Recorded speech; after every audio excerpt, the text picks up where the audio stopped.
مريض السكري من النوع الأول صيامه يعتبر تحدي، ولكن يقدر يصوم بس بشروط. لو عايز تعرف هتقدر تصوم ولا لأ، تابع معايا لنهاية الفيديو. أنا دكتورة ساندي العسال وده ABC تغذية.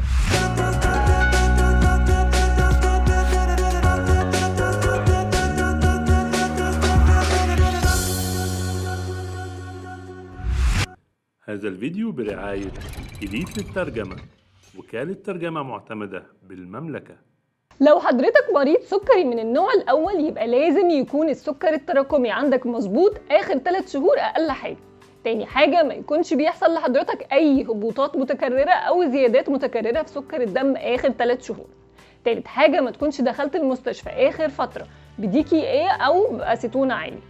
رابع حاجة ما يكونش عند حضرتك أي مضاعفات خطيرة من مضاعفات السكري زي لا قدر الله جلطة مثلا أو مشاكل في الكلى. خامس حاجة إن ما يكونش بيجيلك هبوطات في سكر الدم بدون أعراض. لو كل الشروط متوفرة عند حضرتك يبقى ممكن تصوم، بس لازم تقيس سكر الدم يوميا أقل حاجة 4 مرات، مرة الصبح أول لما تصحى، ومرة الظهر، ومرة قبل الفطار، ومرة بعد الفطار بساعتين. وأي وقت تاني تحس إن أنت تعبان برضو لازم تقيس. ولو القراءات في أي وقت أقل من 70 أو أعلى من 300 أو حسيت بأي أعراض من أعراض هبوط سكر الدم يبقى لازم تفطر فورا، حتى لو فاضل نص ساعة على الفطار. لو استفدت من الفيديو بليز لايك وشير للفيديو، ولو عندكم أي أسئلة اكتبوا لي في التعليقات.